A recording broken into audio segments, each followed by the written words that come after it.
Hello guys, চলে এলাম আজকে নতুন একটা ভিডিও নিয়ে। আজকে কথা বলবো অপূর্বর এবং তন্নির নতুন একটা নাটক ফিরে আসা।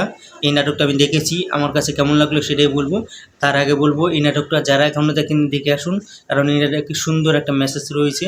যারা আমি কোনো আপনাদের আগ্রহটা নষ্ট করব না, কারণ এই নাটকটা খুবই ভালো, খুবই মেসেজ একটা নাটক রয়েছে, মেসেজ সুন্দর একটা মেসেজ রয়েছে, অনেক ভালো একটা মেসেজ রয়েছে, ফ্যামিলি নিয়ে দেখার মতো একটা নাটক।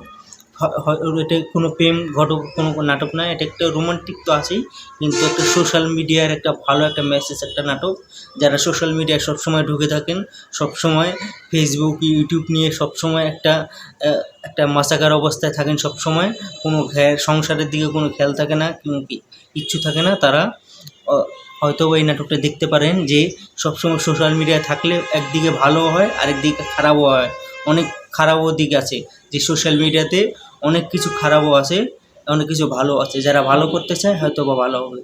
তো গাইস, এই তন্নির অভিনয় কথা বলবো, এই নাটকে সুন্দর একটা অভিনয় করেছে তন্নির ক্যারেক্টারটা খুবই একটা ইন্টারেস্টিং ক্যারেক্টার।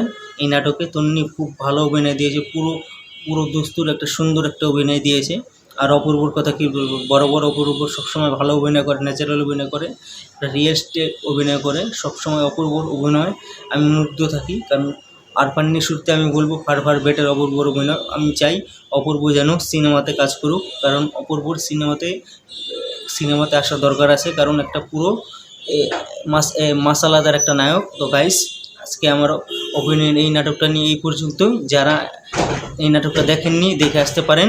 ফিরে আসা এই নাটকটা খুবই ভালো হয়েছে, দুর্দান্ত হয়েছে, নাটকটা দেখার মতো হয়েছে। তো গাইস, এই নাটকটা নিয়ে আমি খুবই আশাবাদী, এই নাটকটা বারবার দেখার মতো একটা নাটক। তো গাইস, যারা দেখেননি দেখে আসুন, আপনার কাছে ভালো লাগবে। তো গাইস, যারা আমার চ্যানেল নতুন আছেন তারা চ্যানেলটাকে সাবস্ক্রাইব করে পাশে থাকবেন।